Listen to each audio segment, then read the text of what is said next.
It's a great honor to introduce a man from a great organization that I've always had the highest admiration, and that is Mr. Wotorson, Michael Wotorson from the NAACP.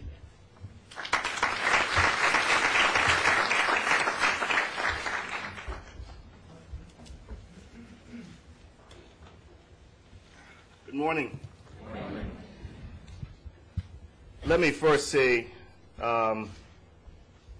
in the country where I grew up, there is a saying that is used for a number of things, but the loose translation refers to the value of working together, refers to collective work and collective responsibility. And in many ways, that is exactly what we are doing this morning. That phrase is pronounced abremu, and it basically is a recognition of our responsibility, and it is a phrase that is used when people in the village are saying to everyone else, it's time for us to come together, sit down, and talk about how we're going to solve this issue. We are gathered here today, all of these organizations, because we fundamentally believe in the importance and value of democracy. And when we talk about the importance of education, at the core of it is safeguarding democracy in America. The statistical profile for educational equity, access, and attainment for African Americans is extremely bleak, to be blunt, and much of that information is on the handout that is before you. But I just want to comment very briefly on a couple of items. One, you've heard a lot of talk this morning about the dropout rate, something that all of our organizations are very, very concerned about. In fact, this summer at our national convention, the NAACP will be passing a policy position related to the dropout rate.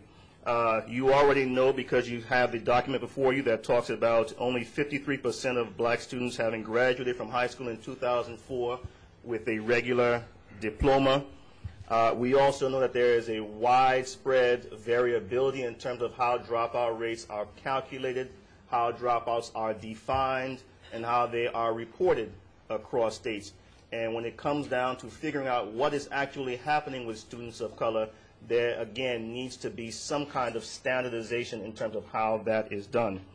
You also know that resegregation, unfortunately, is on the rise once again in our country, and probably has been over the last 30 to 40 years.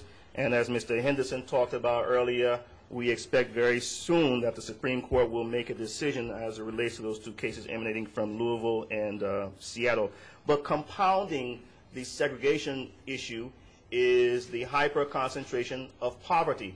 And when you take all those together, you have a recipe that makes it very often, more often than not, impossible for students of color, or particularly students who are starting with less resources, to attain at the same level as other students. And finally, let me also call your attention to the massive over-identification and, in many cases, the underservicing of African Americans and other minority students in special education.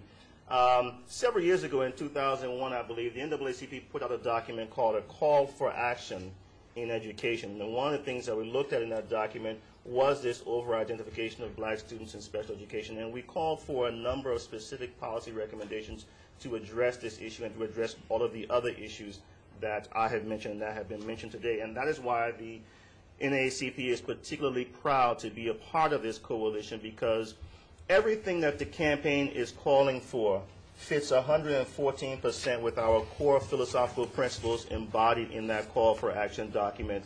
And so we support everything that is being done here, and it is just an awesome pleasure and honor for us to be a part of this.